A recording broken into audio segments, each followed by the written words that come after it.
Greetings and salutations, humans of Earth. It's Red Wild Rider coming at you live, cruising through hyperspace on autopilot. Finally here with the deck tech. Finally. Yeah, it has been a long time coming, but I finally broke down and did it. So here's my Kozilek deck. It's pretty freaking crazy. People who I've played it against will tell you it's a pretty tough deck to play against. It can do some pretty messed up things, and yeah, let's start taking a look at them. So you obviously know what Kozilek does, right? Draws 4 cards when you cast them, which is always good. Annihilator 4 is incredible. Making a player sacrifice 4 permanents could set them back. And, the standard, the last part doesn't really matter because I'm never putting him into my graveyard. But so first of all, I think the question must be, why not the other Kozilek? Because most people, from what I understand, from what I've seen, are playing Kozilek the Great Distortion. And some of them will argue, well, you get the counter ability, which you can manipulate, and you get to refill your hand instead of just drawing 4 cards. And I can understand why they think it's a very good card. It does allow you to do certain things that this Kozilek doesn't allow you to do. But this Kozilek allows you to do things that you're not going to replicate on a number of cards, notably the Annihilator 4. And the fact that he's a 12/12 for 10 mana. 10 mana is a lot, but there's a stack of cards right here. You see this fat stack of cards, okay? That's some of my mana. Some, because that's not all my lands, but it's all my mana rocks and a good number of my lands. So I'm going to be ideally trying to cast Kozilek as soon as possible. And when I say as soon as possible, I mean turn 2, which happens. Turn 3 happens. In some magical Christmas land, I think I could do turn 1 with the deck. And I think I can actually swing with him on turn 1 with the right hand. But that's a lot. That's really asking a lot. But I do win with commander damage, but very often the Annihilator is what is going to upset the game. If you get hit with Kozilek on turn 3, and that's Annihilator 4, I'm pretty much wiping out your board, or at least a good portion of it. I'm going to force you to make a lot of very bad decisions. Not bad decisions, really difficult decisions. The answers are all bad, which is the idea.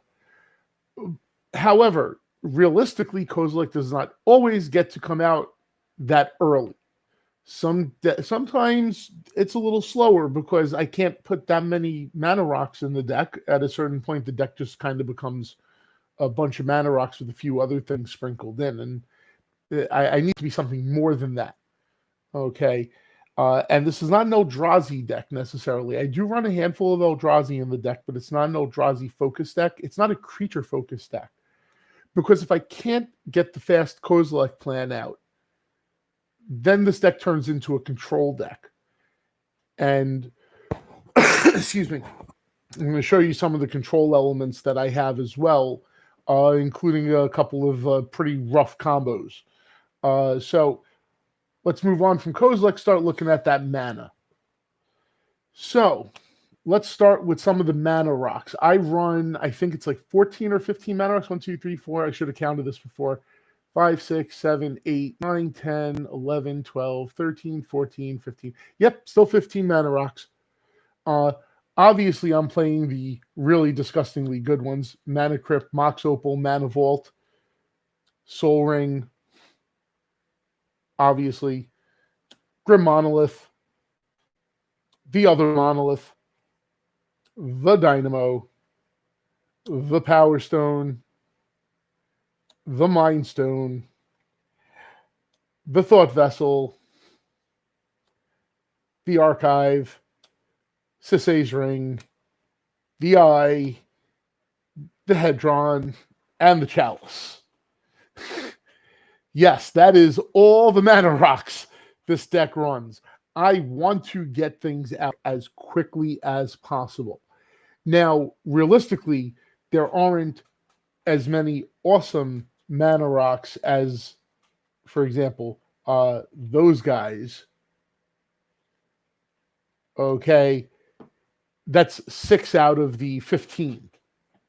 But if I get any one of them, I'm probably looking pretty good. I mean, Mox Opal's a little shaky because it's really going to come down to what I have going on in my hand otherwise. But this isn't my only fast mana either. I have more. It's coming. Okay, because this deck runs so many ways to accelerate the mana because I want to cast Kozilek early. And I have a lot of other expensive spells in the deck. Also, my game-winning plans all require lots of mana. So this deck is built around the idea of trying to get as much mana out as quickly as it can. So you've seen all the mana rocks. Nothing really special. Everflowing Chalice, though, does get a special note, as does the combo of Dreamstone Hedron, Hedron Archive, and Mindstone. Because those three guys draw you cards. And Everflowing Chalice is pretty flexible. You can throw a lot of mana into it and cast a few more things off of it, and then pass the turn, and all of a sudden, you've got a couple of mana rocks with a huge mana rock and, one or two other things that you might have played. And, you're passing the turn, and it's like turn 1 or turn 2. Those draws do happen. But one of the things you're going to notice is that because we're in a colorless deck, that ooh, you really should quit smoking. But playing a colorless deck, I don't have access to a lot of things that I need. So card drawing is a thing, and you're going to see I have a dedicated chunk of cards that are in the deck to help me draw more cards. In colorless, like I said, the options are few, so you take them where you can get them. That's why I run these cards, and I run a few of these 4 mana rocks that give you 2. Urgolm's Eye and Sisay's Ring. And then, like I said, these other ones and the really good ones, you've seen them all already. We can move on from the mana base, from the mana rocks, actually, because, heyo, there's more stuff here, like Krark-Clan Ironworks. This deck has 53 artifacts in it. It's not a creature deck. It's not an Eldrazi deck. It's a control deck when it doesn't get the fast Eldrazi plan out. It's a fast control deck. Krark-Clan Ironworks lets me sacrifice some of my artifacts to get some other things done when I need to, especially in an emergency situation, or if I really just want to power out a fast Kozilek. So Krark-Clan Ironworks does a fair amount for this deck. Of course, I play Metalworker. Why wouldn't I? I also play Mishra's Workshop. So turn 1 can be Mishra's Workshop, play a Soul Ring, a Mana Crypt, have 2 mana left over, plus I have 4 more from the Mana Crypt and the Soul Ring, cast Metalworker, cast Lightning Greaves. I still have a few artifacts in hand. Now I've got more mana and I can do more stuff. And this is all on turn 1. So this combination is really ridiculously strong in the deck. It lets me get off some really, really explosive starts. And especially because I run both Lightning Greaves and Swiftfoot Boots in the deck. You'll see them both in a little while. I also run Doubling Cube. Huge thank you to Mark Tedden for altering this. I did not tell him this was for an Eldrazi deck, but he turned it into sort of this Eldrazi cube, which was pretty cool, and I totally dig it. Now, doubling cube is kind of weird in a sense because of the way it produces mana. You have to pay 3 to double it, so you really need to be producing 7 or more mana to get any sort of advantage out of it. But I can untap the doubling cube, and then I can make more mana, and I can make more mana, and I can make more mana.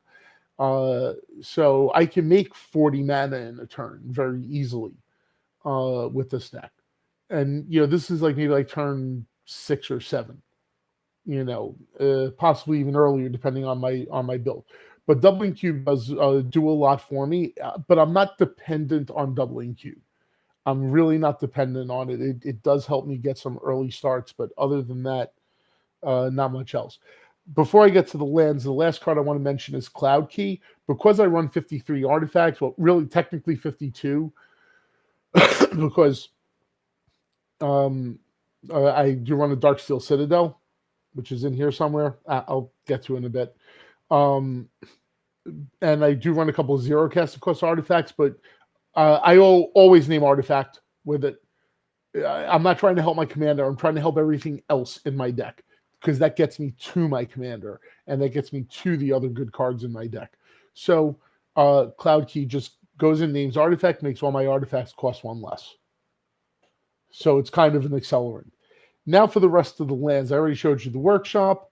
I also run an Ancient Tomb, Eldrazi Temple, Crystal Vein, Temple of the False God, Shrine of the Forsaken Gods. Notice the theme here. We're generating 2 mana off of these very frequently. I have ways to recur Crystal Vein, so sacrificing it's not always the worst thing I could do.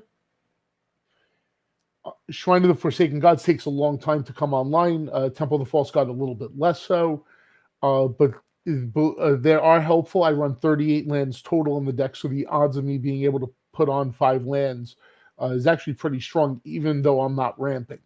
It's awful to have in your opening hand, but I do have things that can help me with that as well. They're coming. This deck has all sorts of weird synergies.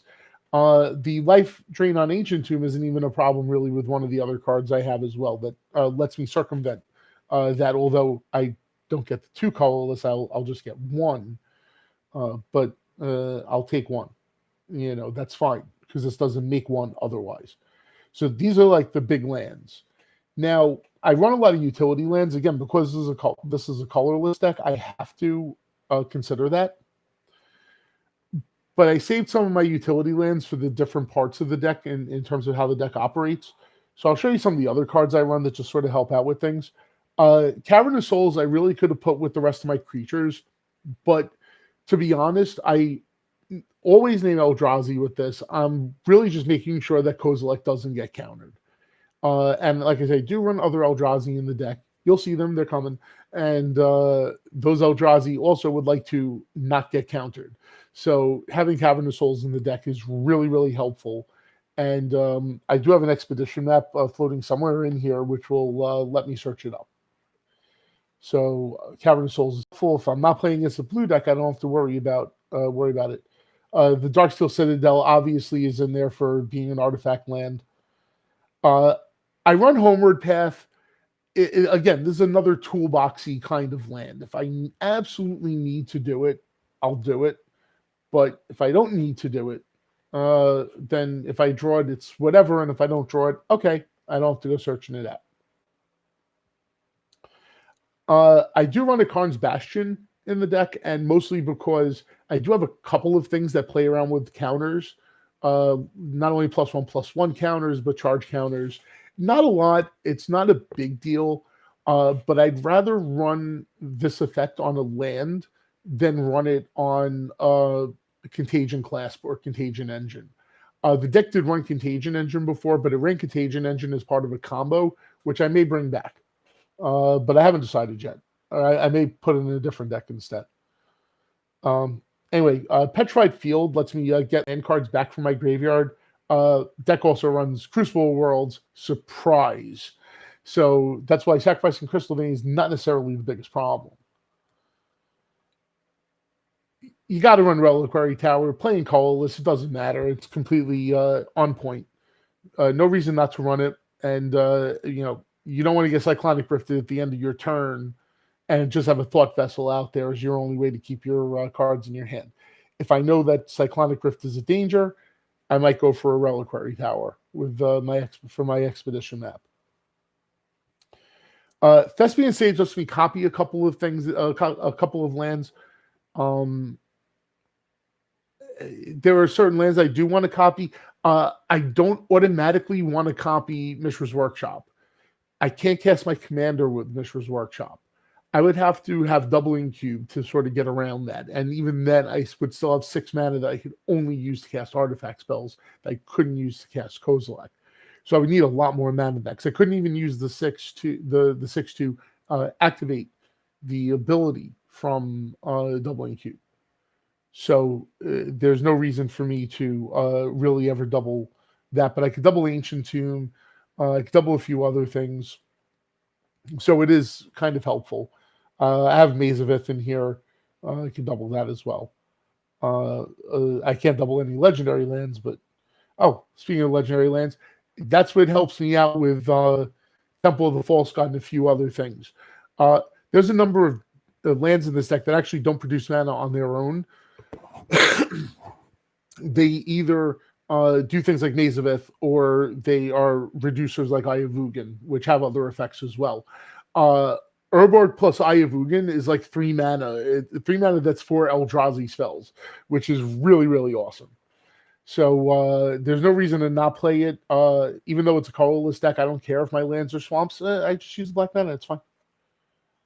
So yeah, Winding Canyons is really kind of fun because Surprise Eldrazi are the best Eldrazi. Let's be honest. Surprise Ulamog, Surprise Void Winnower, lots of surprises with Winding Canyons. But it's also good for surprise blockers. I have a couple of decent blockers that if I have Flash with them, it's a little bit better. Another Why Not card, Zalfir Void. Zalfir Void just scries, so that's fine. Hey, Reaper Seeker, how's it going? You never like Canyons or Refuge? I'll tell you, I like Canyons in this deck. And it's because I can produce a massive, massive amount of mana. The 2 mana that Winding Canyons is going to cost me is almost irrelevant when I'm producing like 20 mana at a time. So I'm not against it. And the fact that this is a colorless deck, I have no other way to do an effect like that.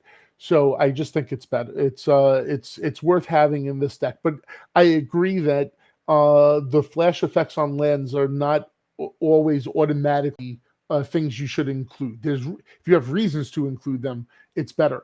I would rather play Canyons or Refuge than play Vidalcan Orrery, for example, because that gets blown up real easily.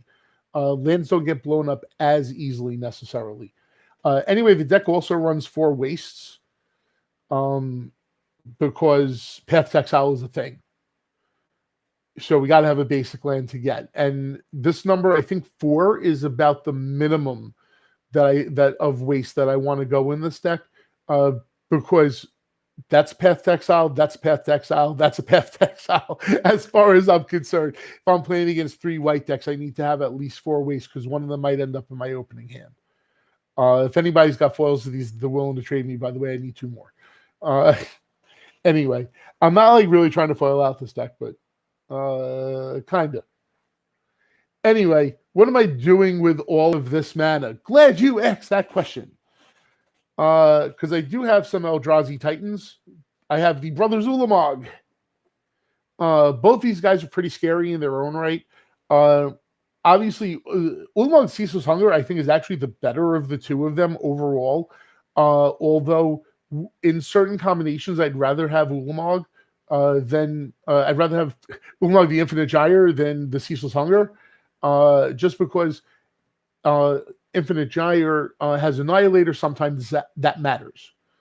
Sometimes the 2 permanents and the exiling 20 cards matters. So there's some give and take.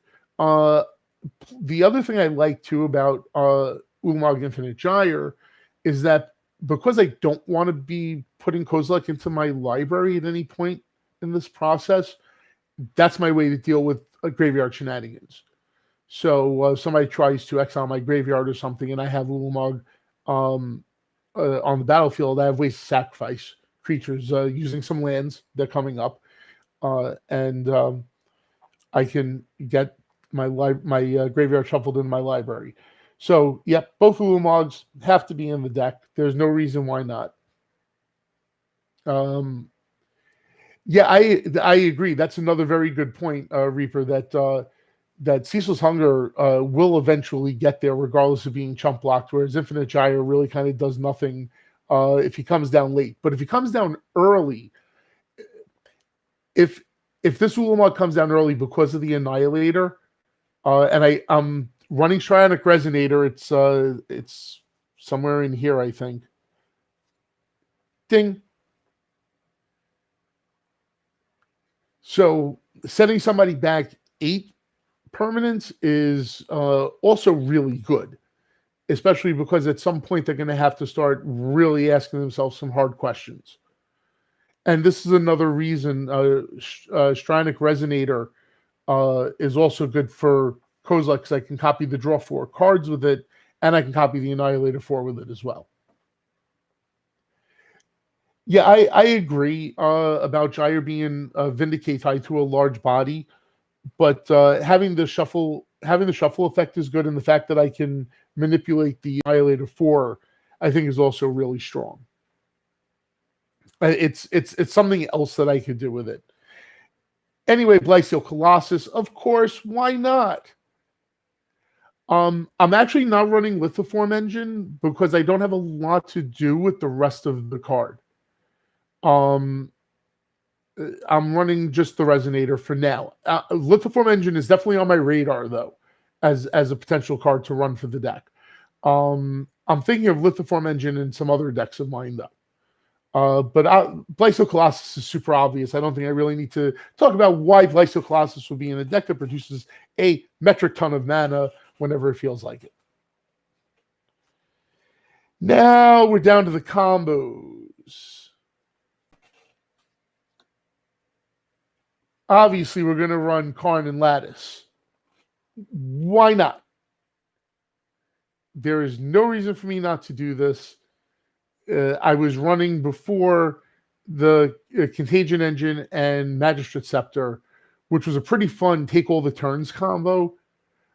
But the thing is, if I do the take all the turns combo, they're going to want me to take all the turns at some point.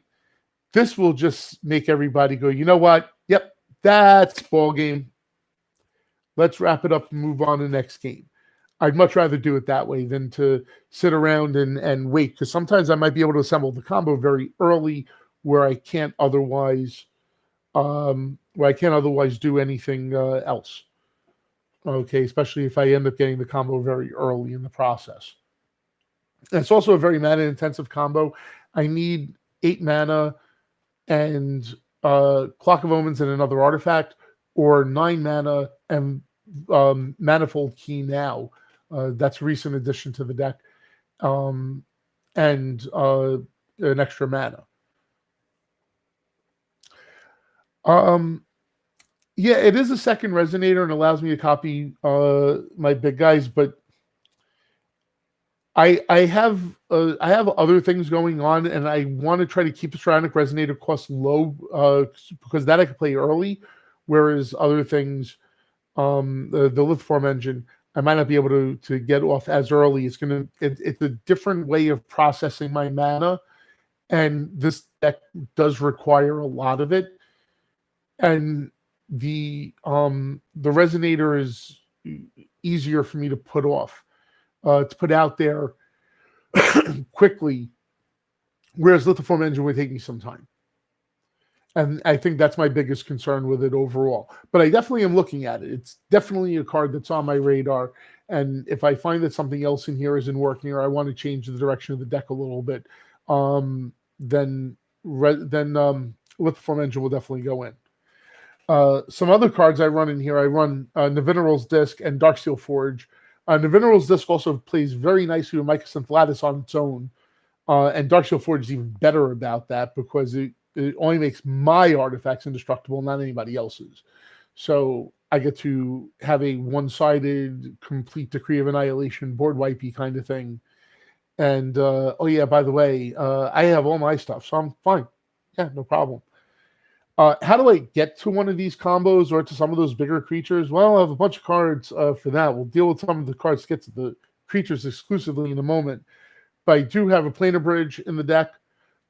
Just being able to grab a card from my library and put it onto the battlefield is huge. It's worth the extra mana from something like a Planar Portal. I have a lot of expensive cards in the deck. Mana curve's high. Planar Bridge is just better. I also run this cute little combo of Mere Battlesphere and Kodaltha Forgemaster. Kodaltha Forgemaster could sort of work on its own, but it's really best when I pair it with the Battlesphere.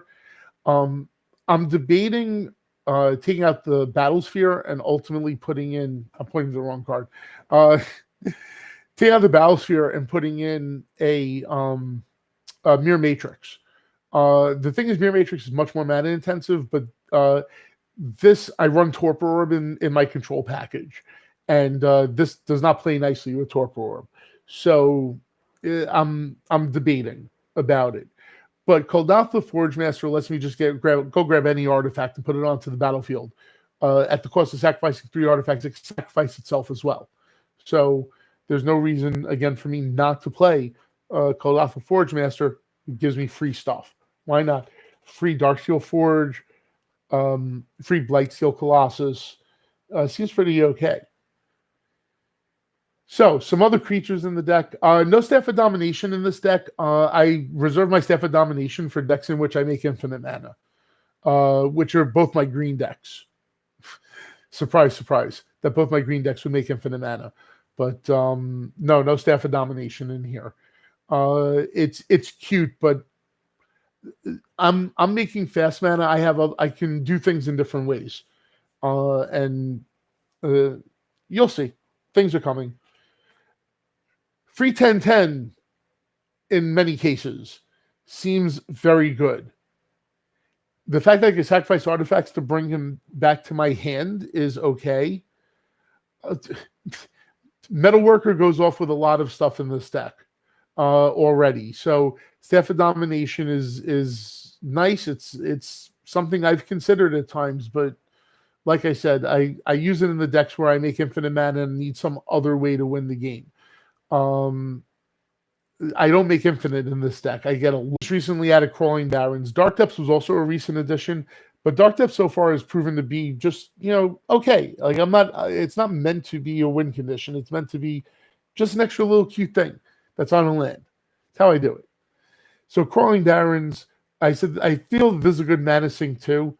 It does give me somewhere to put infinite mana, but it's not going to really do anything. It's just going to make me a big XX creature with no trample. This is more so I can have something defensively as a creature that's not a creature most of the time. That's kind of how I look at Crawling Barrens as far as its role in the deck.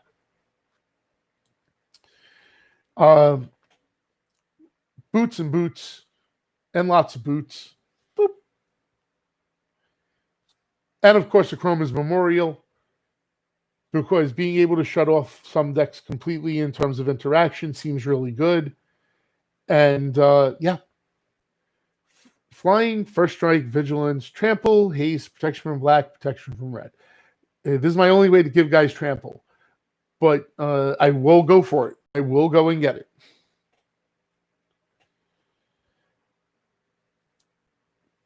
I could also avoid the whole trample question altogether and just make it unblockable.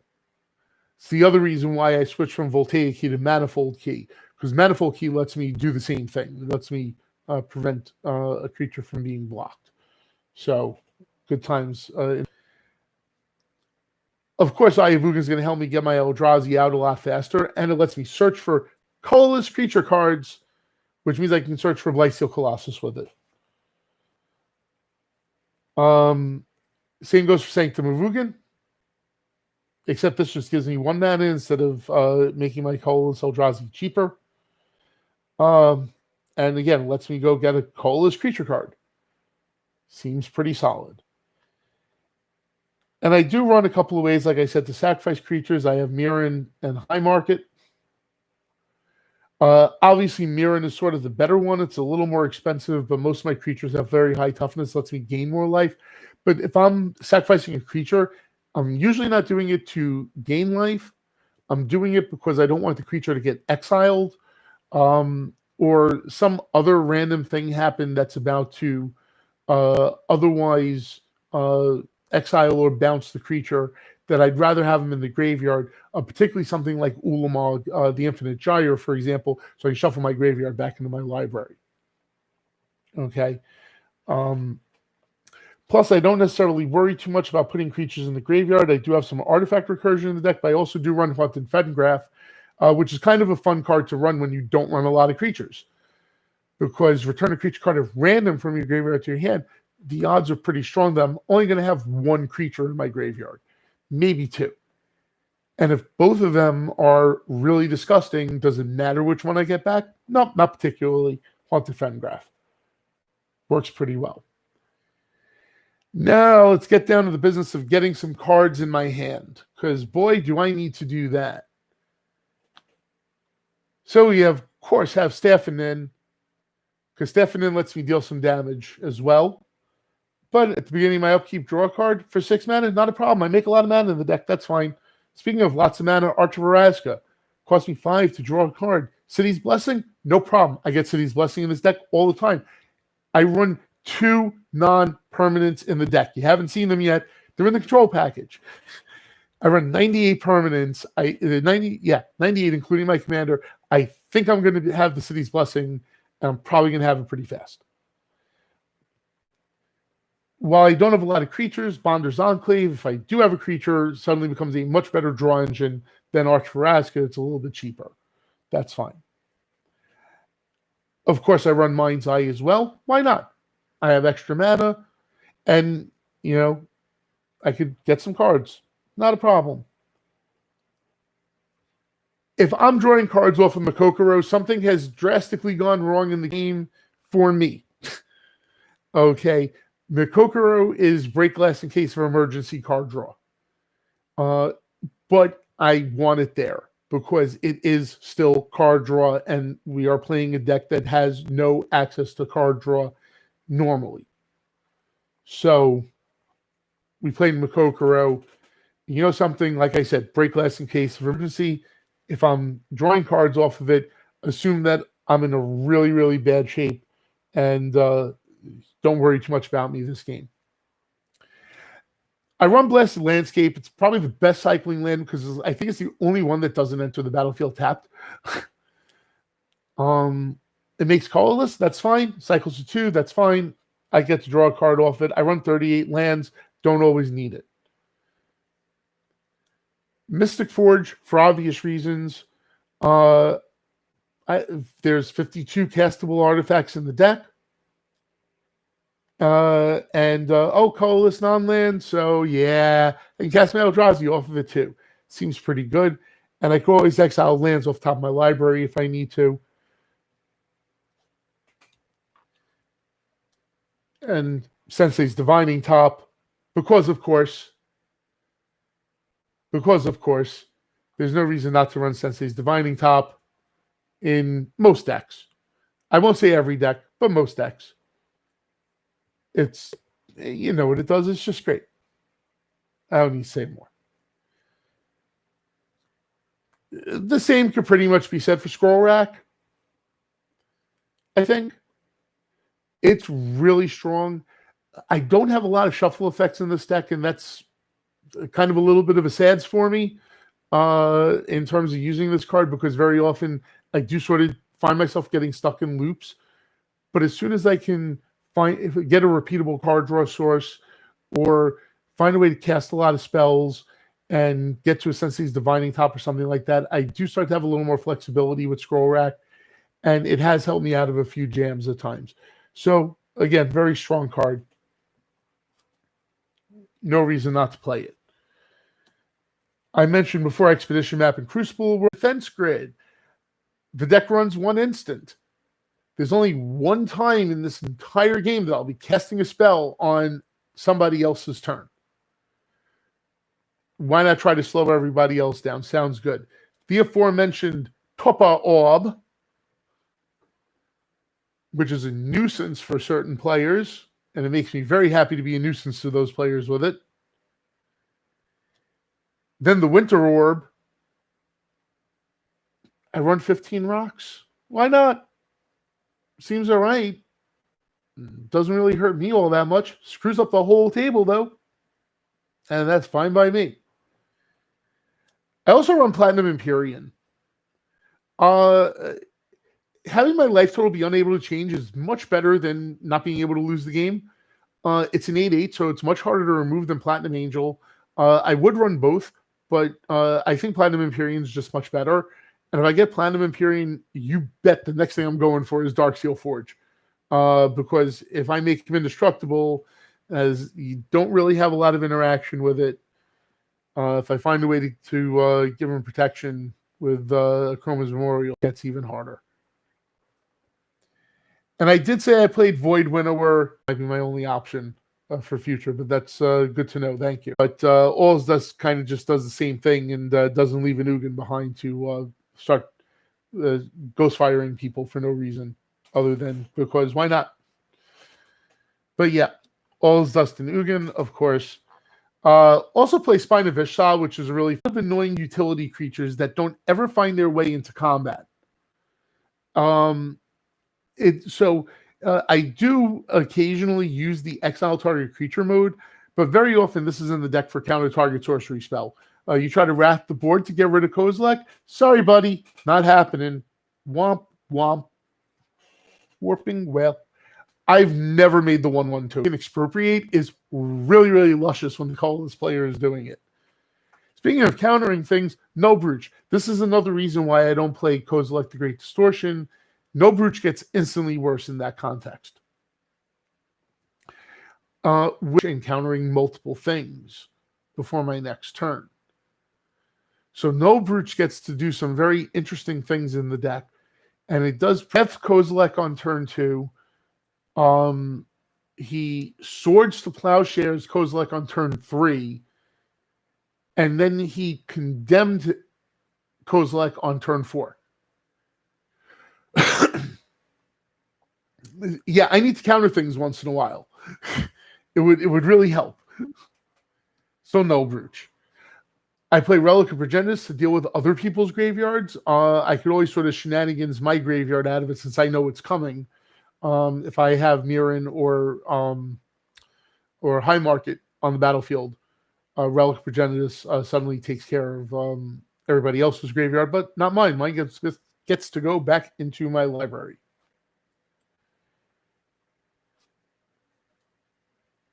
Dust Bowl. You know what's coming next. Shane, Tech Edge, and Wasteland. Got to have some way to deal with annoying lands. Oh, what's that Gaia's Cradle? It'd be a shame if that Gaia's Cradle went to your graveyard. It's Wasteland. It's coming to get you.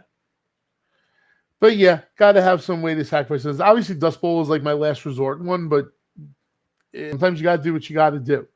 So there's only a few cards left. I saved one little stack of cards for the end because these cards are cards that sort of do multiple things or can do multiple things. Like the obvious Sculpting Steel does multiple things in the deck. I just copy whatever creature or whatever artifact I feel like copying. Seems pretty good. Copy most of the creatures, not all of them, but I think about half. No, more than half. I can copy a lot of my artifacts, and some of my artifacts would be great to copy. Be nice to have a second manifold key, for example. Speaking of utility, Swiss Army Knife, aka Endbringer, untaps during each other player's untap step, taps to ping, pay one and tap, one colorless and tap, which colorless, hey, I make a colorless all day long. Target creature can attack block this turn, which is a great thing to use. And pay 2 colorless to draw a card. Seems like it fulfills multiple roles in the deck. As soon as I saw this card, fell in love with it. This card plus Chroma's Memorial makes people really unhappy because it's instantly start pinging, instantly start drawing cards, instantly start screwing up combat. What is he going to do next? We don't know. It's Endbringer. It's a Swiss Army Knife. He's got you. What are you going to do? I really like Endbringer. What can I say? The aforementioned Clock of Omens, aka Cock of Omens. This thing gets destroyed immediately by my play group when it hits the table because it never means anything good. And this is really brutal if I have Clock of Omens and Winter Orb. Because then all of a sudden, Winter Orb seems to be getting tapped right before my untap step. Seems all right. Oh, yeah, I get to untap everything and you don't? Seems good. I'm okay with that. So, yeah, Clock of Omens. Obviously, run Manifold Key for very. And my last 2 cards in the deck. Finally, we're going to wrap it up. First of all, Forsaken. My colorless creatures are already pretty big anyway. It's not putting Kozilek into a shorter clock. It doesn't help the Ulamogs any. It doesn't really help in terms of that. Just makes my big creatures more scary. Blyso Colossus just you need more to put more creatures in front of it. Make sure you don't die from poison. But that's about it. It's the second ability. Here we go with infinite mana. Because now I can do some things with like Basalt Monolith, for example. So Basalt Monolith becomes infinite mana producer here. While my other mana rocks don't become necessarily infinite, I still get to do a lot with them. I get to do a lot more with them. It all of a sudden makes everything so much better in this deck.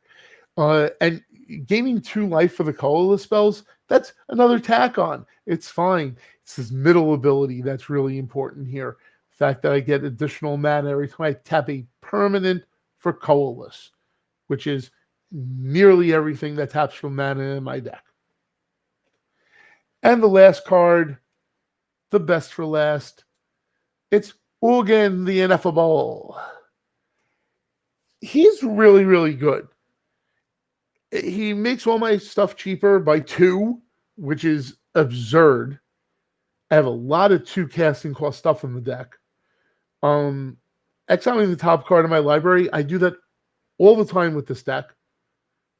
Whenever I play Ugin, I'm always just +1, +1, +1. If I'm really desperate, I might -3 something. But this is a lot of make my stuff cheaper and give me more creatures that turn into cards in my hand later on.